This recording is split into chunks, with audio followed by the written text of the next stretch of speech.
Good morning, everyone. How is everyone today? Well, I hope. My name is Stephen Kaplan, and welcome to the Spin It Social Hour. I am a social media and visual strategist and a former supervising photo editor at the New York Times. It is an absolute pleasure to be here with you today for this latest edition of the Spin It Social Hour. The Spin It Social Hour is a labor of love born out of care and concern for our photo community. Because as this pandemic hit, I had to reach out and I had to help our photo community. And the best way that I knew possible was to put together this show to be able to let them tell their stories, show their work, and for you to get better acquainted with them so that when this crisis subsides, naturally, they'll get more work. It's been a rough ride for everybody. So I have worked with the likes of the Pulitzer Prizes, AARP, the Jackson Charitable Foundation, Encore.org, and I am also an adjunct professor at FIT in New York. So my guest today is an incredible editorial and commercial photographer by the name of Jeffery Salter. It is an honor to have him on. I have been a big fan of his work for many years. He has done the most incredible work over the years, from portraits.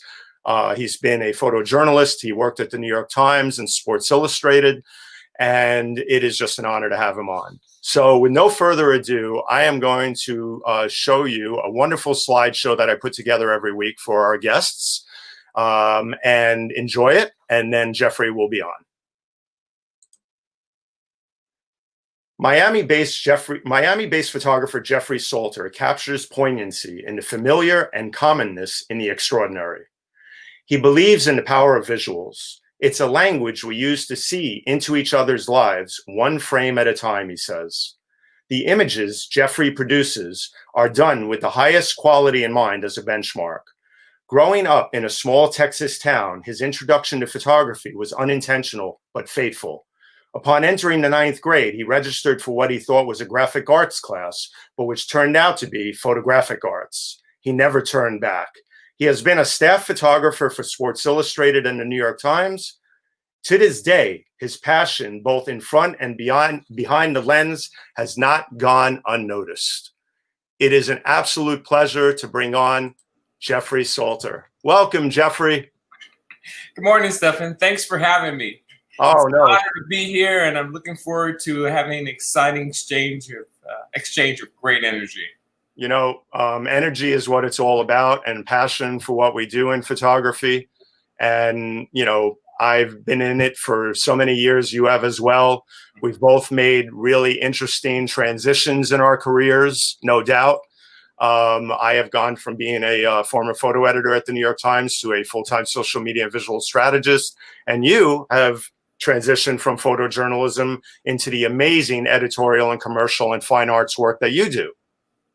So why don't we start right from the beginning, Jeffery? Why don't you tell people a little about your journey, and how you've been lately, and then we'll get into all the questions.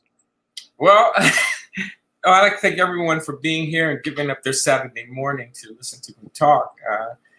And I hope this is a good exchange of energy. If you have any questions, just feel free to pitch in at any time. Basically, as Stephen said, I've been a photographer since I was like 15, and was quite by accident. Normally when I give a presentation, I like to talk about my first camera, and I wasn't given my first camera. I cut 100 lawns in a small town in Texas named Killeen over the summer, and I bought a camera, my first camera. It was $500. It was a Canon AE1. Mm-hmm.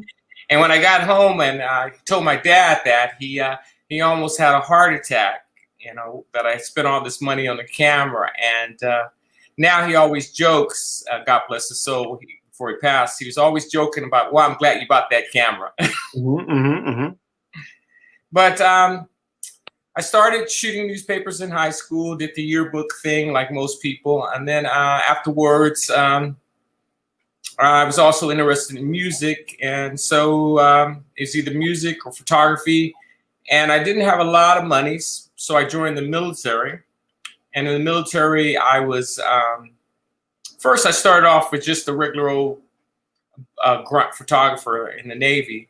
But they looked at my portfolio and they decided they wanted to send me to college. So they sent me to Syracuse University to be a part of an elite corps of U.S. Navy photojournalists.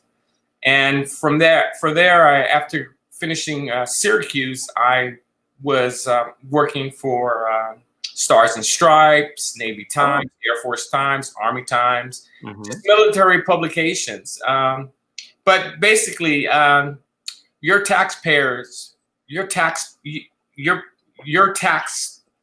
paying your taxes. Because I burned through a lot of Kodachrome, and I was given the best cameras. I used Leicas, and I sent all around the world just photographing different stories for the military. Nothing violent. It could be a band performing at Normandy, or it could be some sailors painting a school in Africa, those type of things. And then afterwards, when I finished my military tour, I started doing newspapers. I worked for about 5 newspapers: Bergen Record, New York Times, Miami Herald, Virginia Pilot,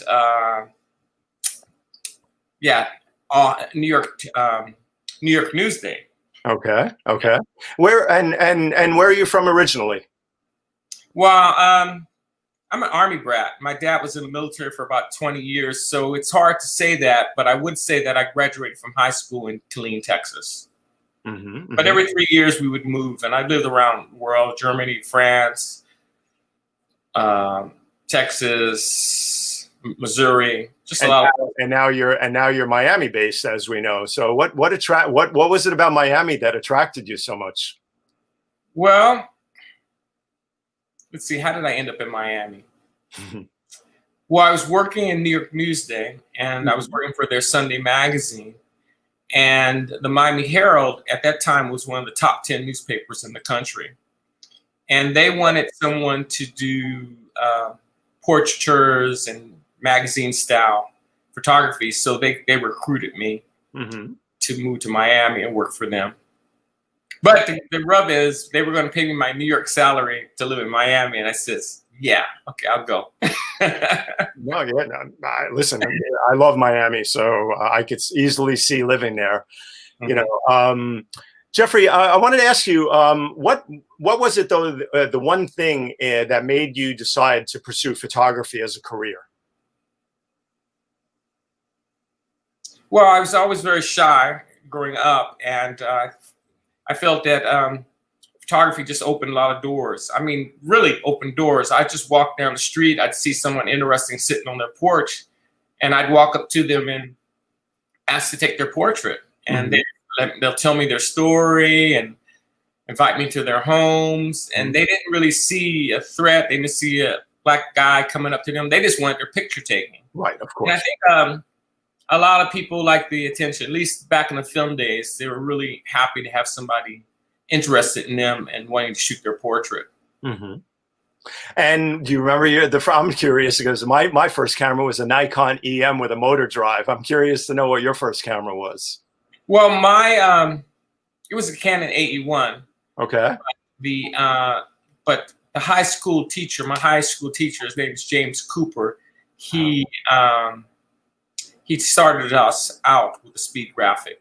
Right.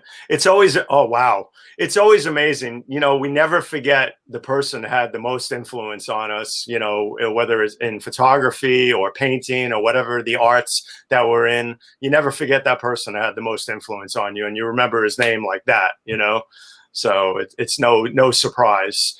Yeah, he's out on a farm in Texas, and I visit him. I try to go back and visit him. He's in his 80s. And oh, that's sweet. His wife wants him to move to Hawaii, but he won't go. Oh, really? Last time I was visiting him, I was helping him clean out his camera shed. He has thousands of cameras, and he gave me this camera. Wow, let's see. Speed graphic. Oh my God, he gave it to you. Wow, look at he gave it to me. That was made by Jay. Oh my, that is like something to be cherished forever. Wow, wow. Have you gotten it going? I mean, is it working? Is it No, everything? I need to send it off to get it cleaned. I mean, I use vintage cameras right now. I'm using Graflex, an RB Graflex, super Okay. Graflex. Okay. Well, you better keep that camera away from Peter De Silva in San Francisco. Peter's going to grab it if he ever sees it. Anyway, but one of the other things that I wanted to get to here was and ask you was, what were you working on before COVID-19 hit? I mean, this pandemic has been such an incredible road for everybody. Such a hard time. What were you working on before COVID-19 hit, and what are you working on now? And could you share some insight on what you've been doing to stay creative and busy? Well, there were two things that I was going to do right before they shut everything down. Once a year, I'd like to go to New York City. I go to the big photo. They have a big photography festival at the Piers. They changed the name of it, but it's yeah, I know. It used to be APAD, right? AIPAD, right? I think it's called Paris New York Photo Festival. Okay. And I go there because I love fine art photography, and I love the presentation, and I love seeing photography printed and treated in a respectful manner. Right. So I was going to do that, and I was in New York, and then they stopped sending people to. They stopped allowing people to go to New York. Well, I mean, they never did that, but because of the virus, it was hitting New York so crazily, we decided not to go, and they canceled the festival. And work-wise, I was supposed to go to Paris to photograph a soccer player, and but our flights got canceled to go to Paris because they closed the airports.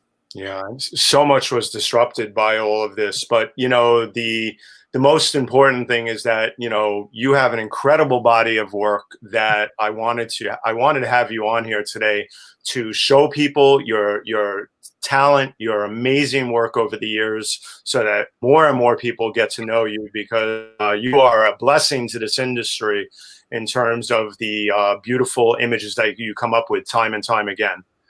And well, I appreciate you saying that, but let me add one other thing. I mean, one thing is a blessing is that it's remarkable how the photographers are reaching out to each other. I mean, now it seems like we have time, people on the phone, and you guys, you're not alone. We're all not. A lot of guys I've spoken to, they haven't worked since March. I know. So it's a good time to talk and talk shop, and just you're not alone. We're all going through this kind of craziness, and it really feels really funky, because even like your agent or picture editors, the art buyers, they're all at home, and they're all having the same kind of feeling, like, well, what's going on? How do we work? Right. No, it's very. That's one silver lining, and that's one thing I hope people do if they're feeling down or something. Call another photographer. Yeah. You know what? I did that just yesterday. I picked up the phone. Well, actually, he picked up the phone and called me. It was Peter De Silva, and another photographer that I've made friends with lately, Charles Chesler. He came. He called me up, and I did 2 great hour-long conversations yesterday. Why? I needed it yesterday. They needed it. We needed it, and we all need to stay together and support each other, through this tough time. And we're all in it together, as I keep saying. So, but anyway. One of the things that I wanted to get to here, I was going through your body of work. I was trying to find stuff that I wanted to really hit on with you. And I came across this incredible photos you did of one of the only living umpire from the Negro Leagues. And I wanted you to speak about this shoot with this incredible individual and tell us a little about it, because what a moment it must have been to be in his presence and to photograph him for this magazine. Well, first of all, you should know that he's a veteran, and he was in World War II, and he's a hero. Yes. And so that was an honor to meet him in that sense. But funny story about him. We started to shoot at his house, and his wife. Well, and I got a nice portrait of him with his wife at a piano. But then afterwards, the second part of the shoot, we went to the stadium in Kansas City. Mm-hmm. And I thought we were all going to just ride this big old van together. And he says, no, I'm going to drive my wife to the stadium. And it was really sweet because he was 89 and his wife was 88 and they were going to drive to the stadium together. But funny enough, they made it to the stadium before I did. So I guess I shouldn't have been worried about them. Yeah, well, he looks like he's got a lot of energy left in him, and we thank him for his service. We thank him for everything he's done. He just looks like such an unbelievably sweet man who's got so much history. I mean, and the photos that you took of him are just oh my God, I adore these photos. Look at that smile. Look at that energy. I mean, you got to spend a whole day with him or more? How did that go? Well, he didn't have much to do, but we spent most of the day with him. Mm-hmm. And also those pictures were taken in the rain too. So he was a trooper. Wow, what a trooper. At his age, not worrying about standing in the rain because, we get older, we do have to take care of ourselves a lot better. And we don't want, anybody getting sick. But what a trooper is right. That photo, both of them, the one of him like sort of doing, the safe signal and the other one of him sort of getting ready to do the out signal. I mean, just what great portraits of him. Must have been such a treat to meet him. But, you've also done incredible work documenting, doing the portraits of the Parkland students and all of the activism they've been involved in. What a bunch of heroes in their own right for this generation and for all generations. And the title for this piece here, Fighting for Their Lives, exactly what it is. So talk to us a little about this shoot, Jeffrey, and all these portraits.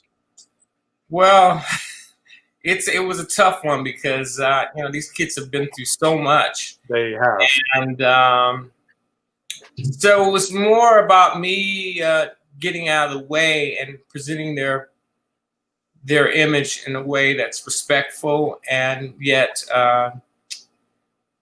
communicates the passion they feel about this issue, about gun rights and gun control.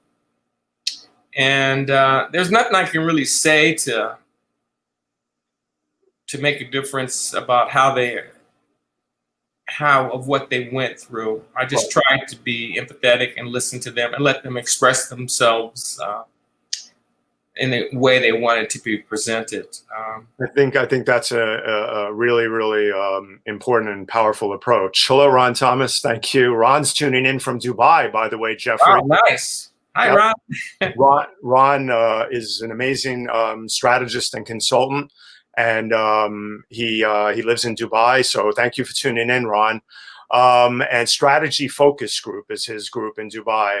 And he works with some of the biggest corporations around. Anyway, he's a photographer. He walks around every morning around Dubai and takes the most amazing photos around. Well, I'm looking forward to getting a tour of them with Ron as soon as we can leave America. But hey, Ron. Getting back to the subject at hand here with the Parkland students, I mean, so when you were photographing them, I mean, you were pretty much your approach with them was letting them, basically figure out how they, needed to be and their mood and their positioning and everything, or did you do a lot of directing in these portraits? Well, my approach to portraiture is I set the stage. Okay. Set the mood based upon the subject and the look I want to accomplish. Mm-hmm. And then I kind of just read and reflect off the energy that the subject wants to give me. Okay. But it's like it's like a dance with photography, Mm-hmm. People give you things and people take away things. Sometimes you have to draw things out in people. But it shouldn't really be about the photographer. It should be about the person in front of the lens, Well, yeah. What photography does is, we've got a strange medium because, we live in live in three dimensions, and then a photograph is two dimensions. And then when they see the photograph, how do we get people to become part of that photograph? How do we get people to become absorbed in that photograph, look in that photograph, go deeply into the photograph? And we do that with lighting, lens choice, choosing a minimalist background, doing certain things, camera angle, all kinds of things, techniques that we use to bring a photograph to life. Right. And then the other aspect is engaging the subject, humanizing a person. And I'm going to use that word a lot because it's important to me. Mm-hmm. Just humanizing a person and being respectful to them. Absolutely. I found this quote about a month ago, and I've been using it ever since because I can't believe it. I never saw it before all these years, but it says exactly what I feel about portraits. When you're doing portraits, you have that intimacy with someone for a few minutes. For a really good portrait, you don't take the portrait, it's given. And that's from a French photographer named Gilles Dully. And Gilles is right on point. I mean, speak about those words. I mean, Jeffrey, they're pretty powerful, right? Well, it's, and I would like to add to that, it's about trust. Yes. It's about trust. Yes. I'm glad that you added that. It is a tremendous amount of trust. Yes, absolutely.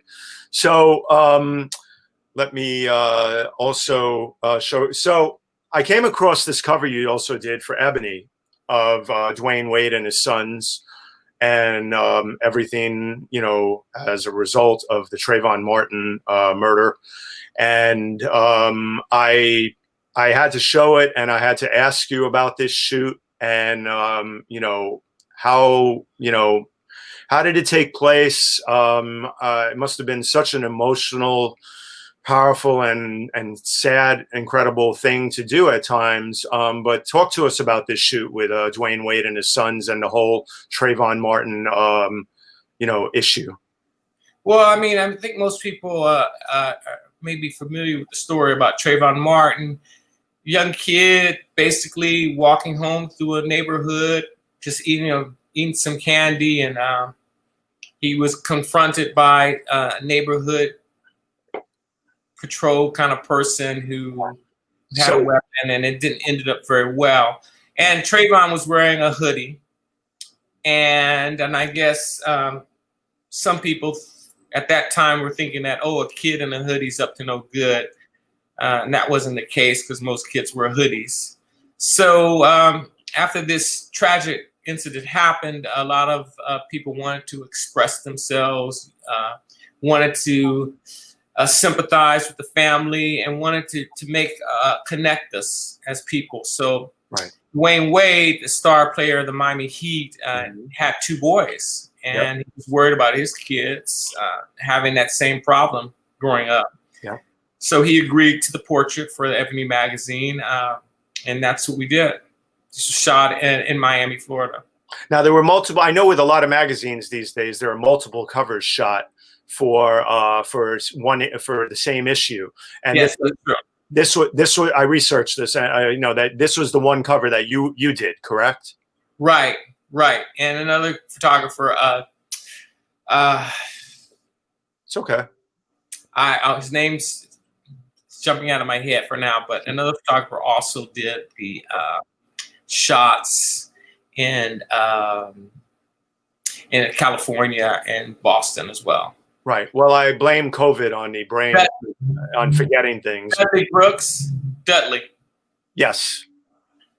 Was the other photographer, and he's also the director of photography at the at Ebony magazine. Okay. And before that, he was actually a picture editor and a photojournalist at the Washington Post. Okay. Say his name one more time because I think we had a breakup for a second. Brooks.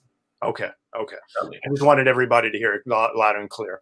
So, and then you also photographed this portrait here. You did this portrait here of of Trayvon, of his picture with his mom and everything. Speak about this, Jeffrey. Wow, I really try not to do these kind of pictures. of Mhm. of the mother, holding Of course. of the kids or anyone. It's just like I feel like I'm re having them relive the incident or just. But she felt strongly about this. She felt strongly about conveying this message. Mhm. And no matter what I put her through during the day, she's already been through the ringer. Right, So right, there's nothing. So the most important thing was just allow people to send the message that they would like to send. right. Well, this was a very powerful photo. Of course, it's kind of ridiculous almost say that. Of course, it's a powerful photo, Mm. but more importantly, the also the danger outside with the photos of all the young African American men who have been killed in similar ways. Well, and continue to be killed. So, And continue to be killed, please. so I mean, not But trying to make lightly of it, but the- it's a chronic. It's chronic at this point. But oh, let's absolutely. hope things get better. Let's hope, and let's make them get better too. The system is broken, and we need to fix it in many ways. The danger outside, though, wow. I mean, really, really.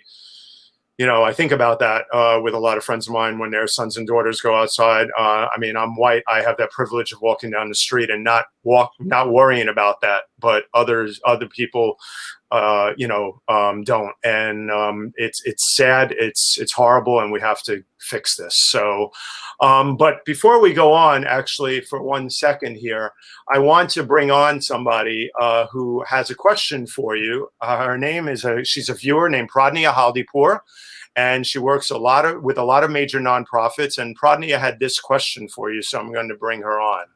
Good morning, Pradnya. How are you? Hi, Steph. How are you doing? It's great. It's great. Thank you for being here, and thank you for being such a supporter of the show. You're a dear friend, and you're an incredible person out there in the nonprofit world.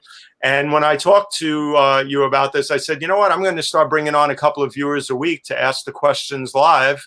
So thank you for coming on, and I'll let you ask your question of Jeffrey. Well, I'm honored, first of all, for to be the first person you're trying this experiment with, and I have to say, Mr. Salter, I'm really excited to meet you. The wonderful thing about Spin It Social is that it's bringing new images, new thoughts, new ideas to the world. And, I was, of course, looking at your various images, um, when Stefan first posted about this show. Um, and one thing that I did want to ask, actually two things, if it's okay, Steph. Of course. One is I was contemplating sort of your view, your gaze as a person of color, as an artist of color, and whether you find yourself either attracted to certain kinds of opportunities, in terms of the images you shoot, and whether you think about the eventual audience. It occurred to me as I was looking at, is it Serena Williams, that image? Mm-hmm. I was just so touched by it, thinking about all of the little girls out in the world Mhm. that will see that image of powerful womanhood. So I just wanted to hear your thoughts on that. And then the second question is, who's your wished for subject? Who would you, if you could wave a magic wand and get the opportunity, who would you wish to capture with one of your images? Well, I let's go backwards. I truly wish I had been able to photograph Nelson Mandela. Oh, yeah. Okay. That would have been I think that would have been the most proof. That would have made me, yeah. And I don't really I enjoy whomever I'm with is a gift.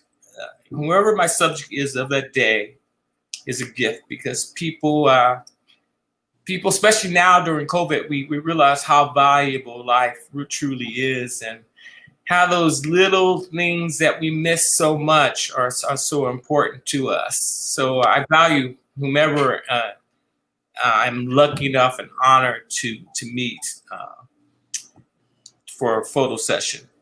And I started off as a photojournalist, and Mhm. as a photojournalist, I would do a fire in the morning, a fashion show at lunch, and maybe a chef in the evening. And it gave me a chance to meet all types of people. And one of the things I did was in New York, and when I was living in New York with a photographer from the Daily News, we had this group called the Africa Project. And one thing we would do is during the year, we'd take a student, we'd mentor a young kid, a young man or woman, a young boy or girl who lived like in Harlem or, lived in the inner city. And we'd take them with us on assignments and for a whole year. And then after the year was over, we would take them to Africa for 2 weeks. Wow. Oh, that's amazing. To allow them to shoot pictures. And this is back in the good old days when camera companies would give us cameras, Canon would give us cameras, airlines would give us plane tickets. Everybody was pitching in Right. to make this happen. It was all hands on deck. It was like community, it takes a community. And the whole community was helping everyone get better, helping us do these things for these kids. Wow. Not so much to make photographers. We weren't taking kids from the inner city, maybe 12 or 15 of them, and mentoring them. We weren't trying to make photographers or journalists. We were just trying to expose them to how other people live. Right. And show that, there's more to their lives than just a housing project. Trying to expand their middle eye, expand their horizons. Right. And then if they became photographers or writers, that's great. But I think one thing about photographers is that we have to be in the moment. We have to be witness. And we witness so many different things. We grow as people.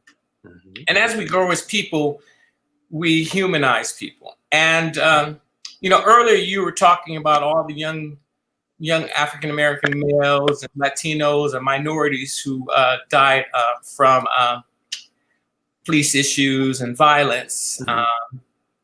And I think a lot of that is because we dehumanize people and we think of people as the others. Oh, that's right.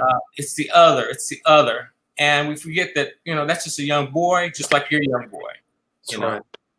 Yeah.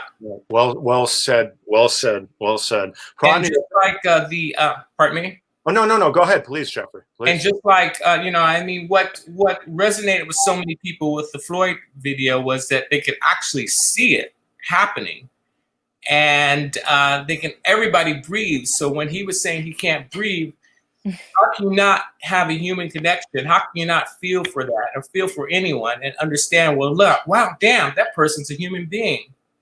They want the same things I want. They want to live, and they're not, and what's happening to them could happen to me. So when you think about that, and unfortunately, when you humanize people and you empathize with people, it builds a connection and you start actually caring about people.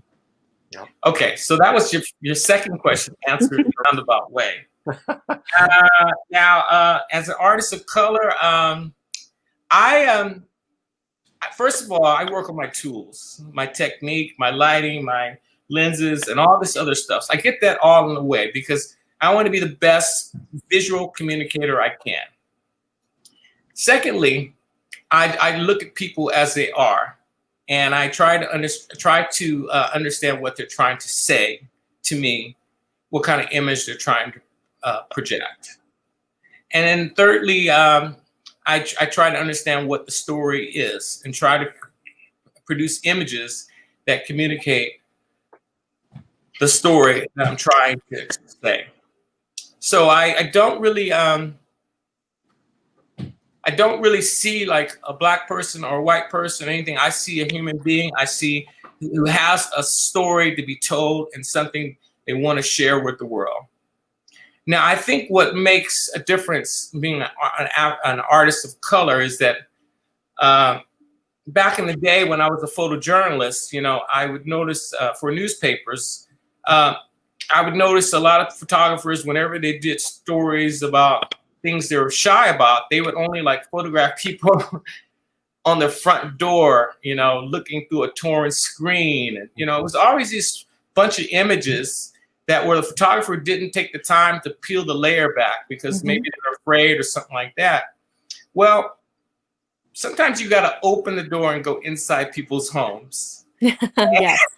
And show how they live and show how they feel. Spend a little time with people, and that humanizes people. So I think I think from that aspect, that's the difference. It's just that, and I think any photographer could learn that. That sometimes you have to unpeel the onion and realize that there are more things to connect us as human beings on the planet. I mean, you travel around the world, you'll see people want to be educated. They want to educate their kids. They want shelter. They want to work, and they want food. Okay, so we all want the same things on this planet. Yep. So rather than when we have an assignment, rather than being and choosing to photograph somebody in a stereotypical way, spend the time with people. That's right.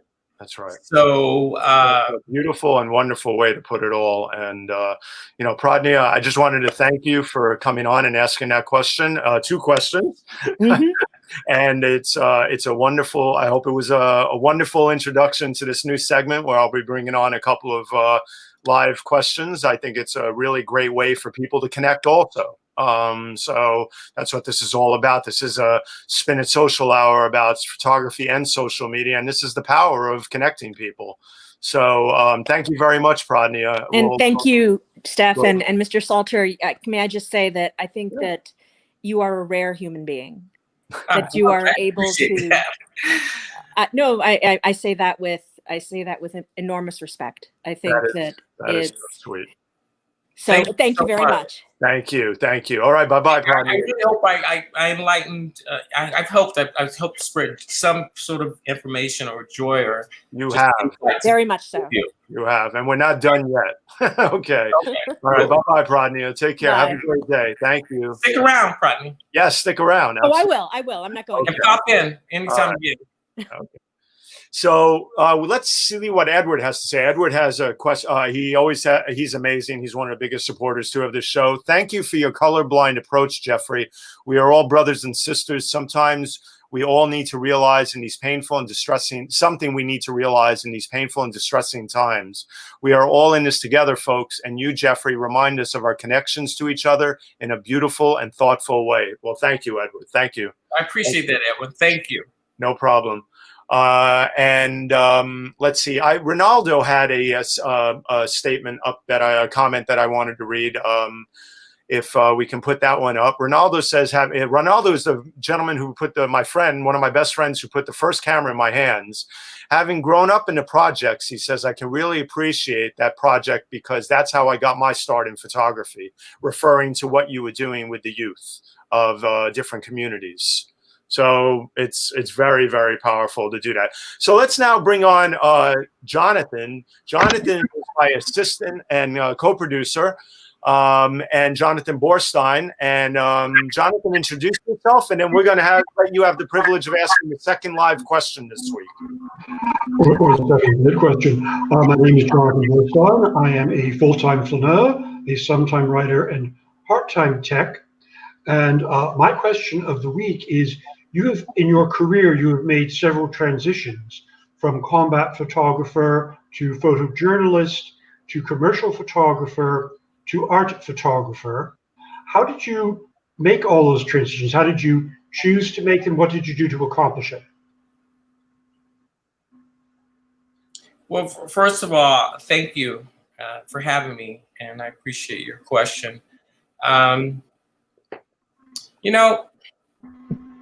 Like I said, some people are more verbal or writing. They have those skills, but my kind of skill is visual communication. So I just try to keep growing as a visual artist by looking at a lot of art and a lot of photographers' work, and I try to understand how they communicate visually. And I don't limit myself to a subject. I try to challenge myself and grow. grow as an artist. I guess I could say, if anything, I prefer dealing with people. So anything that has a human connection, I enjoy photographing it. As far as how I did it, I just continued like Sisyphus pushing the stone up the hill, and training as a newspaper photographer allowed me to be quick on my feet and to size up the situation very quickly. And then as I was doing newspapers, I wanted to newspaper photojournalism. I wanted my work to stand out a little bit more. So I introduced lighting. So once I introduced lighting to my images, I was able to transition into the magazine world. And as much as I love photojournalists, and I appreciate the great artists, Ron Haviv, Angel Franco, I appreciate photojournalism, but after a while, I wanted to take my work in a different direction. And also, I didn't want to travel so much. So I started to do more of the magazine work. And then for the magazine work, I wanted to even continue working on my style. And also, sometimes you do an image for the magazine, but then you also, while you have the person there, you try to grow and do something for yourself. And also, while you're doing something for yourself, you realize that art's about inside, what you have inside yourself, expressing it. Photojournalism, documentary photography, it's about capturing the moment, capturing a situation, capturing the essence of what's happening in front of you. Fine art's about digging inside you, like Salvador Dali. You know, that guy was really he really had some demons. Well, he didn't have any demons, but he was really about searching inside himself. Right. And I think about art is about not necessarily about documenting things, but art is about sharing your heart, sharing your soul with other people. And sometimes people resonate with it, sometimes they don't. But I think most artists make art for themselves, and hopefully people resonate with it or they don't. But so there's not any specific way. Like, I didn't go out and get a curator to help me with my work, but galleries are interested in my work and they ask me about it, and I contribute where I can. Well, where have your work been shown? So, Jonathan, I don't know if I really answered your question. Does that work for you, or would you need a little bit more specifics? Your answer is your answer. Where has your work been shown? What galleries have shown your work? Well, BAM, Brooklyn Museum of Art, Smithsonian, and the Cochrane in Washington, D.C. Wonderful. And some smaller galleries in Miami, too, as well. Well, Jonathan, thank you very much for coming on and posing that second question of the week. And thank you very much for being my co-producer and driving the car behind the scenes. We'll see you soon, okay? Okay. All right, take care. All right, thank you, Jonathan. All right, I thought that was good. I like that. You know, let's make this Spin It Social Hour more engaging. Let's bring viewers on to ask their questions a couple of weeks. But let's move on with the body of work that we wanted to talk about. I wanted to talk about the sports person of the year last year that just captured so many hearts. I think everyone's, well, I won't say everyone because I can't speak for everyone, but a huge amount of hearts out there. And she certainly did for me and many other people, is Megan Rapinoe. Speak to us about working with Megan, Jeffrey. Well, let me talk about Sports Illustrated a little bit. Okay. I was first brought on by the picture editor, director of photography, Stephen Fine, and then I also worked with Brad Smith, and then now I work with Margaret Schoep. And they all wanted me to do portraits of athletes. Okay. Not so much the long lens stuff. They needed someone who could just hang with the artists, hang with the sports guys. And this involved going to a discotheque, a bowling alley, or sitting in there and photographing them in their closet full of 1,000 sneakers, and, or going to the barbershop with them. Just doing those kind of photographs. And it's a different kind of mindset because people have to get comfortable with you really quickly and also not feel that you're a threat. Right. Yeah. So when Margaret took over, she took it to another level, and she put me more to doing more of the celebrity portraits. Mm-hmm, mm-hmm. And I think it's because not so much that I know a lot about photography, but I think it's just that people are just really comfortable with me. And each athlete gives me the energy that they can, and I just have to be able to take advantage of it and come back with a compelling image. And it involves a lot of setup, a lot of pre-production.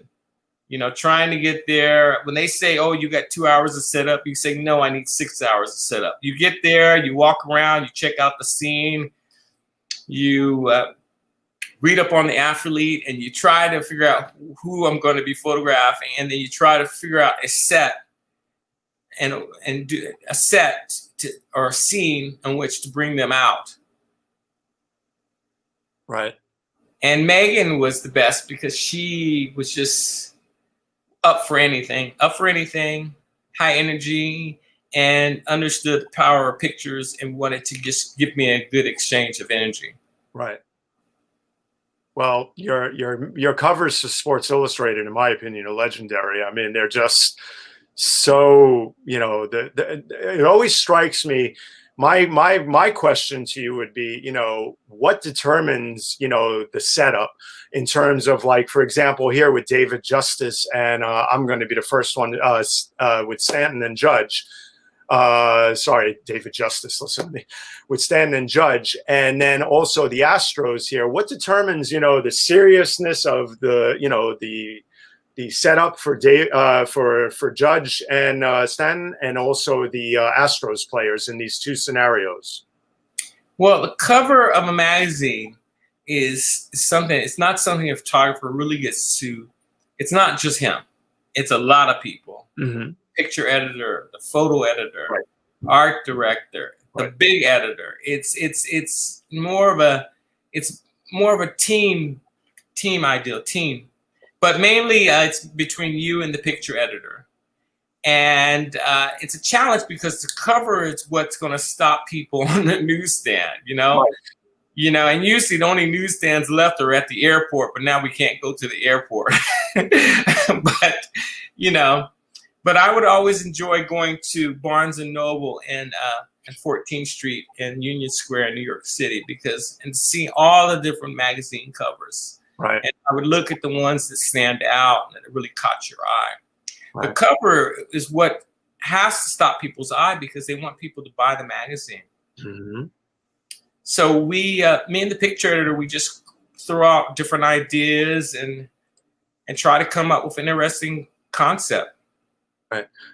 The one thing that I love about your style, when especially I've seen it several times with NBA players and others as well, is that other sports as well, is that you love to use these angles, and I love them personally because I believe in the power of, as I always say, of just looking up. I do a lot of architectural photography around New York City and many other cities, and I'm always telling people to explore extreme angles with just look up, the technique of just looking up, and you capture these athletes in such wonderful ways by doing this. I love these covers.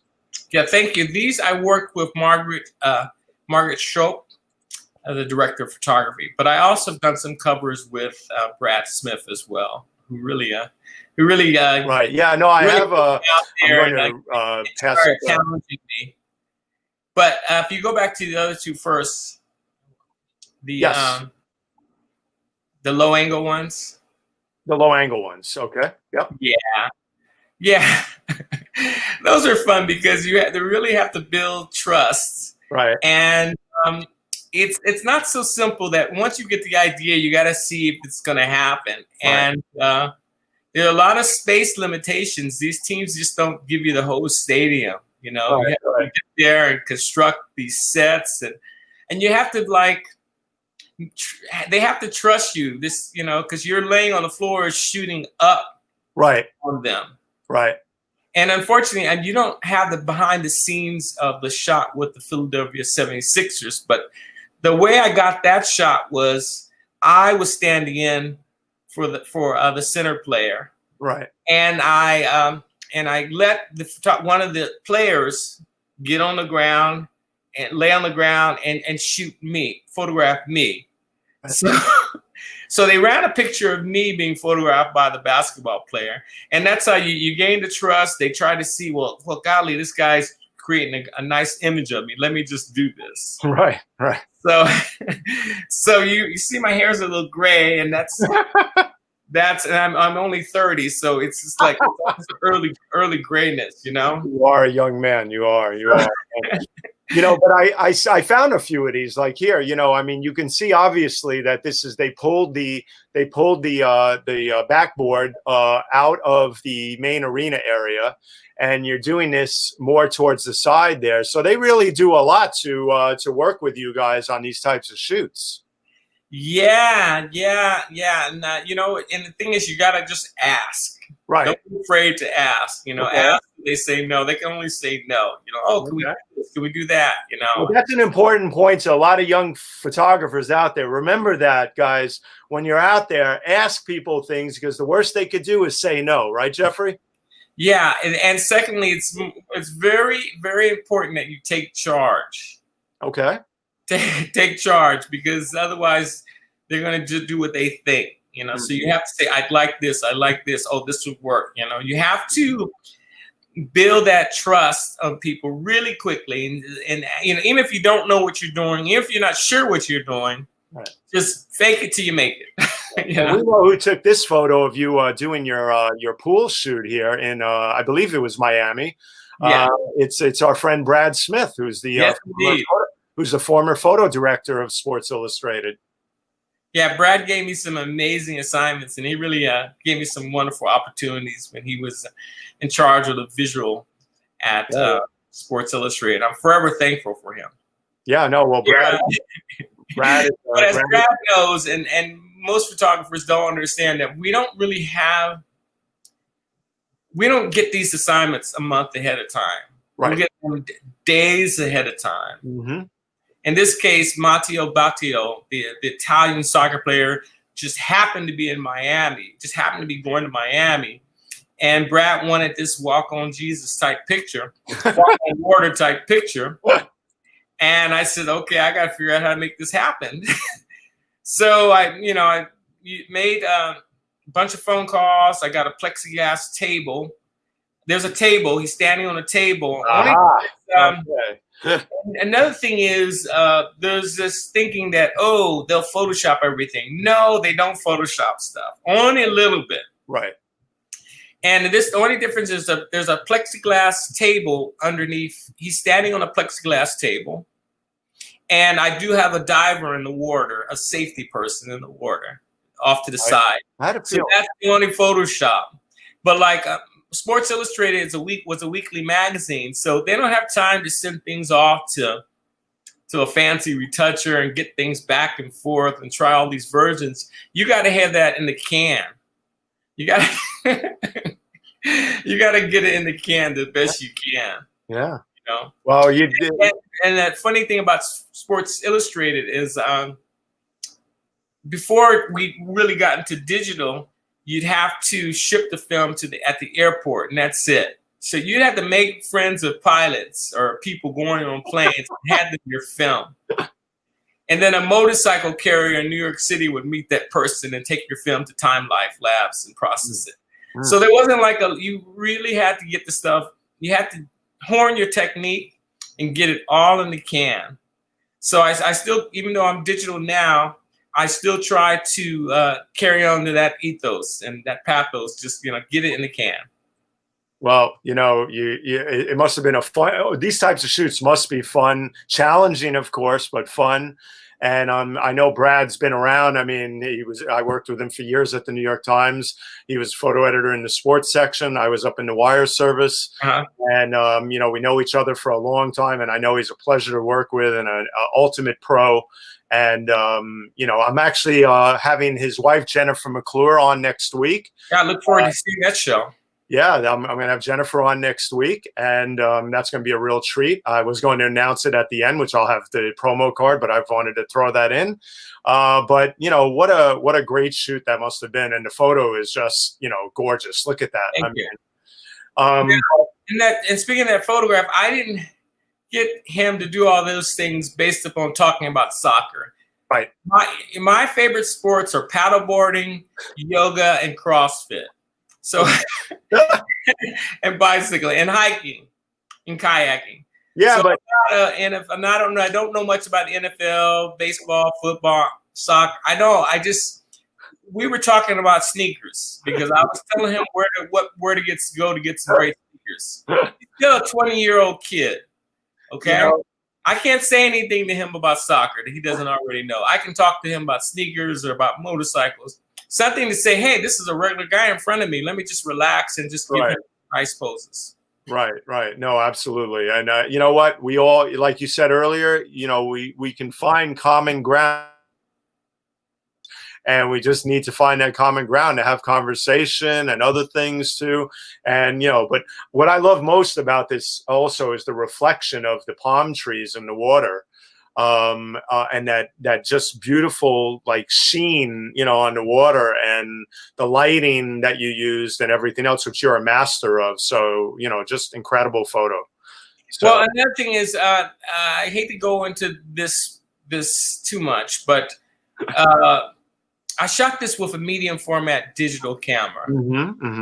And my feelings is I always like to begin with the end in mind. It means I always try to have the highest quality on capture. Right. I know medium format digital cameras can be slow sometimes, but they're getting better every day. Right.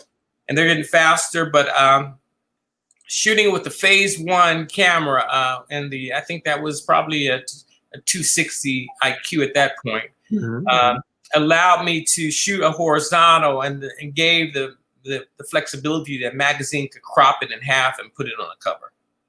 Yeah. Speaking of your choice of equipment, let's speak about these beautiful photos and the project that you did on the Bridges project. Before we go into them, actually, let me give everybody a treat and let me treat them to it.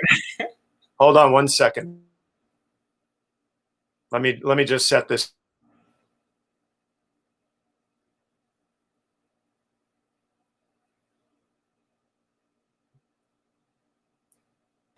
I see some questions on the bottom.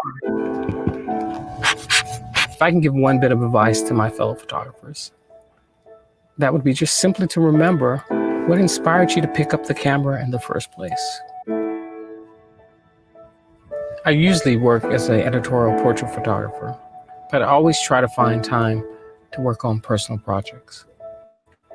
I want you to really what they have to accomplish. It's not a monumental bridge, but it's monumental in functionality. I love photographing people and I appreciate architecture. So my personal project allowed me to do a little bit of both, to bring my love of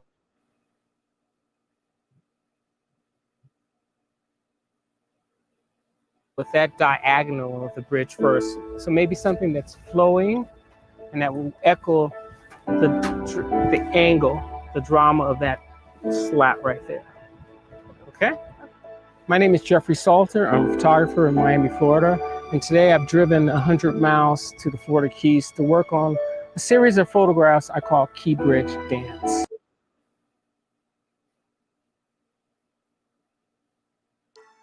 So anyway, I wanted to bring that up to give people a taste of you. Great. There's a link on YouTube for it as well. I think we'll probably share that a little bit later if you watch it in high def. Yes. So I know that that you use Phase One products. Talk to us about the beauty of using such an incredible product and all the work you put into this personal project on the dancers and the bridges. Well, medium format cameras. Actually, it's a funny story, but me and my friend Brian Smith, we always joke about how when you shoot 35 millimeter format, to get the cover, they have to crop it. You have to, but when you shoot medium format, that's the same format as a magazine cover. Right. So when back in the film days, if you shot your assignment on medium format, when the slide arrived on the editor's desk, they're more inclined to use that picture than one that's shot on 35 millimeter. Mm-hmm. And the same thing for the inside picture, a double truck. Right. You get paid more for a double truck picture than you do for a single picture on a page. So if you shoot medium format, it's a natural format for a double truck as well. So there were reasons besides the technique. But also, what I like about medium format cameras is that they have leaf shutter lenses, and you can balance out strobe and daylight a lot easier than you can with using a 35 millimeter camera and doing certain techniques. Right. And also dynamic range, has more dynamic range, medium format digital, allow you to see into the shadows and control the highlights a little bit more. Right. Well, the one thing I discovered about Phase One, and the backs and everything that they have that can adapt to almost numerous cameras, is that it's I don't want to say it's a universal system, but it's a great way of building on the camera that you have to take even better pictures. Right. A lot of people use their DLS. The Phase One has a camera called the XF, which has a mirror in it, and that's I use for when I do my portraits. But then when I do my landscape photography, I put it on a technical camera, a field camera that they also make, which is basically Jeffrey, we're breaking up and a lid. Second, I'm going to reload. We're going to reload. Okay.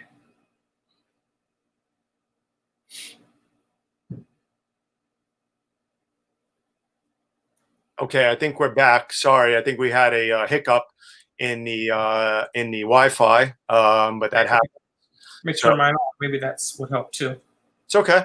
It happens. I always tell. I should have mentioned it to you. I always tell my guests to make sure all other Wi-Fi devices are off when we're on. But it could happen to anybody.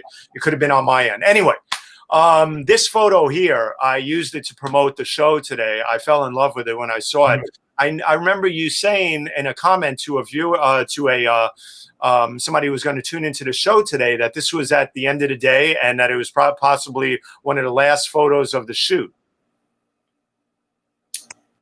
Yeah, it was.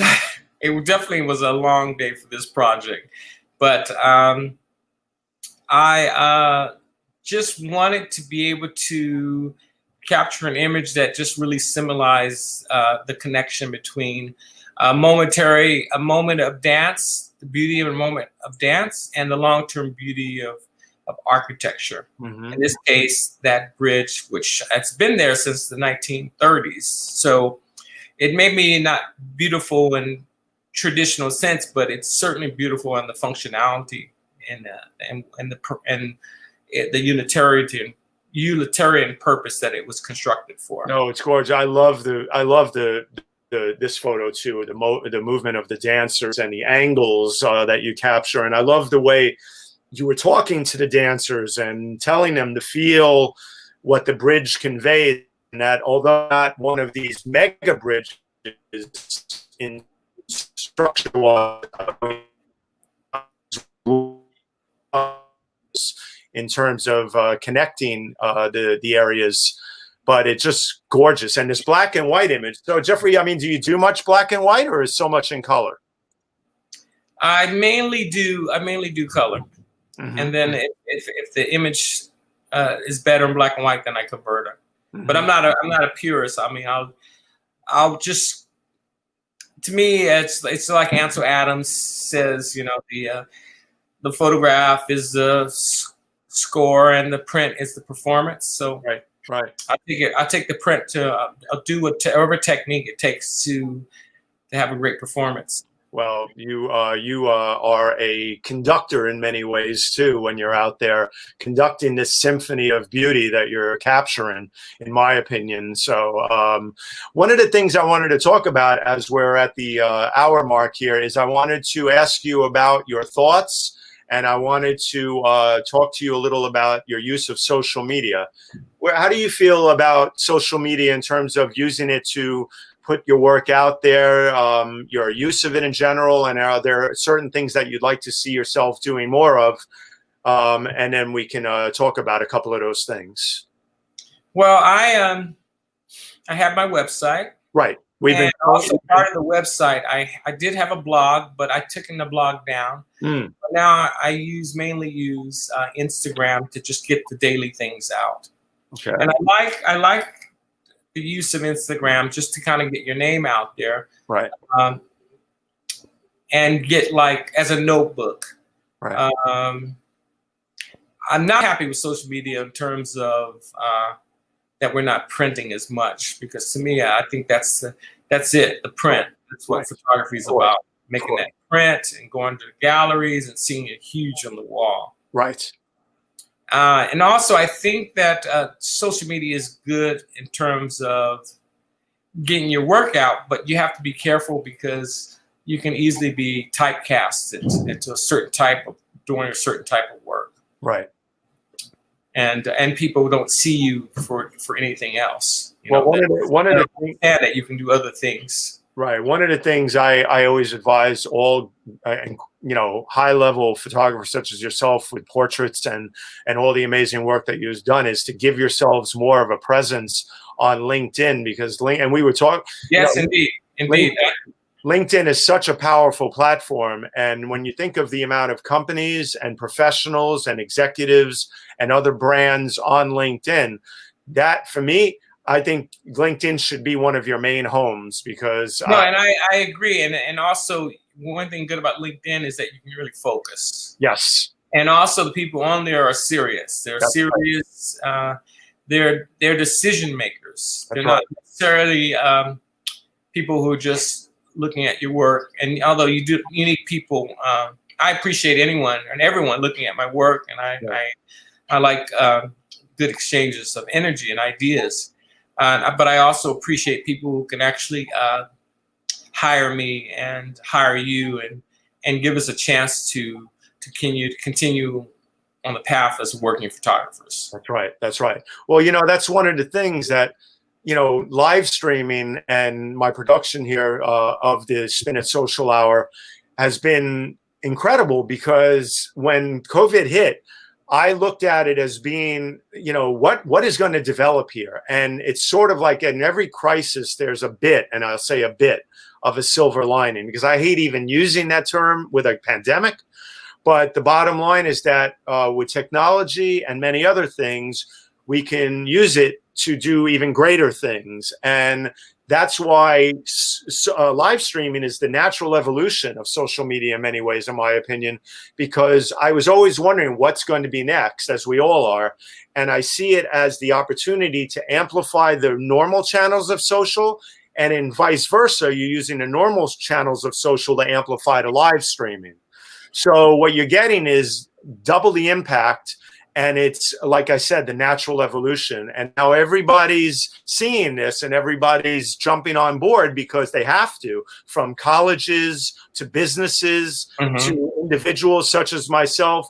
But my goal was to let photographers come on and tell their stories and show their work, because I wanted to help the photo community. And that's why you are here today, to show your work, to tell your story and make more people know about you. And I have to tell you, it has been an hour and 10 minutes of an incredible, I mean, time flies, but an incredible discussion.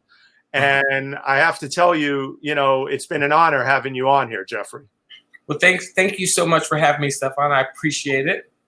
And one thing we talked about yesterday, but we didn't and I would like to mention it too now. And that's when you do embark upon social media, Instagram, LinkedIn, live streaming, make sure that you cover yourself with domain spellings.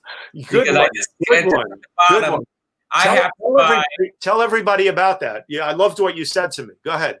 My mother, God bless her soul, named me Jeffery. Right. Okay, Jeffery. But Right. most people in the modern world, it's Jeffery. Right. It's Jeffery. Right. So on my website, I have to buy both domains, www.jeffery and rey. So make sure that you cover when you buy domains and things like that and sign up for social media, you cover your bases and get different spellings of your name. Right. No, and my Instagram is Jeffery Salter. Right. Absolutely. Absolutely. And the one final thing I want to do here before I let you go and we let you have the final word of the day, which I think is apropos for any guest, is I wanted to quickly go here and I wanted to let everybody have a quick glance at your website. So we've been showing your Instagram handle throughout the show, but everybody can find you at Jeffery, as your mom spelled it, Jeffery, Salter.com. And everybody should check the website out. It's a gorgeous site. The photos are unbelievable. And you can contact Jeffery through there, or you can hit him up on Instagram or LinkedIn, as I said. But we've been showing that throughout the show. Let's take some last-minute comments here. Peter De Silva. Thank you, Thank Peter. you both. And Jeffery, always have appreciate your work. That's very kind of him. Do we have any other comments that we can throw up before Jeffery leaves so he can get a look at some of them? Rose Horowitz, I know, said gorgeous work. And Sri's thank you, Sri, for tuning in. He's always so great. Thanks for bringing us Jeffrey's story. Amazing. Sri is my dear colleague, Sri Srinivasan, who I work with hand in hand with many, many projects. I'm part of the Digi Mentors group. We are kicking it all over the world, doing live stream projects with universities, major corporations. And as Sri always said, there's no project too small or too big for us to handle. So come check out Digi Mentors, and we're doing it because this is where it's at, and we're doing it as well or better than anybody else, and we will get your brand out there. But Jeffery, once again, thank you. Would you hang on for a second so we can talk backstage for a minute? There's so much other work we could have gotten to. I hope I did you justice today.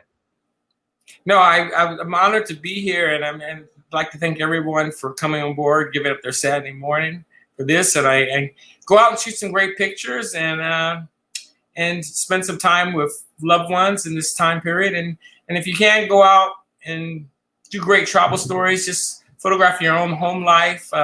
Sometimes there's pictures right in front of you to be taken. You just have to share and open your eyes to see them.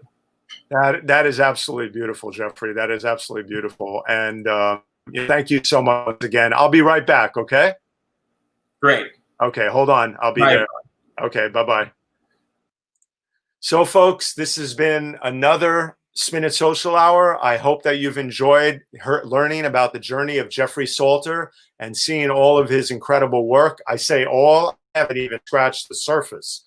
But it is a great body of work. So check out the website, check out his Instagram, do your research on him even more than I did for this hour.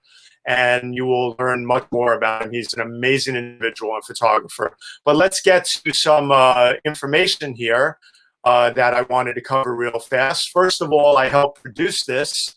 So why is it not coming up? Sorry, hold on 1 second. We're having a oops, we are having a freeze here for a second. Hold on. Okay, so let's start with Mcclure Academy, the fundamentals of social media with Sri Srinivasan. I would love for everybody to sign up for this course. Why? First of all, it's free. Second of all, it's the best course out there to get certified in social media for journalists, PR pros, and everyone. I'm talking about teenagers on up. Have everybody check this out. Register at mrac.co/social. I helped produce this for Mcclure and with Sri and Linda Bernstein. and it's a great course. So check that out and be sure to sign up today and get your certificate, which is a major LinkedIn booster for your resume and your background. So second of all, there is the Sri's Sunday NYT Read Along. As I said, I work with Sri hand in hand on everything. This is the Sunday NYT Read Along this week with Veronica Chambers, who is an editor, narrative of projects at the New York Times, and co-author of Finish the Fight about the women's suffrage movement. Join Sri tomorrow and all of us as we read the newspaper like a bunch of crazy people, like he says, because we love print and we love the news and we love the New York Times, and we need to be aware of everything right now as we enter this last 80 days to, I'm holding my breath here, Election Day. Okay, so next is She's on Call, a wonderful new show that is featuring Dr. Sujana and Dr. Marina, bringing on incredible guests every week, doctors from all over and professionals, talking about the COVID crisis and many other issues surrounding health and lifestyle.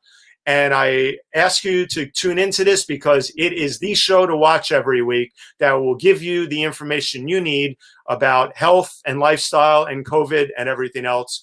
Tune in with Dr. Sujana and Dr. Marina at 11 a.m. on Sundays. And then my big announcement is next week for my show, the Spin It Social Hour right here at 10 a.m. on Facebook, YouTube, and Twitter, is let's welcome Jennifer Mcclure. I am so thankful to have this incredible fine arts photographer on who's done so much in her career and is married to a dear colleague and very good friend of mine, Brad Smith. And, or should I say he's married to her. And let me tell you, Jennifer's work is outstanding, and I can't wait to talk to you about her special project that she's been working on. Tune in to find out what it's about. It's a winner, and it's really, really incredible. I love this portrait that she sent me that I used of her here. So please tune in next week. So that's going to just about do it for this week. And thank you once again. Please remember to share this broadcast and tell all your friends about it. Tell everybody about the Spin It Social Hour here and on YouTube. And I thank you very much for being here. I wish you health and safety, and I will see you next week. Thank you again. Bye-bye, everybody.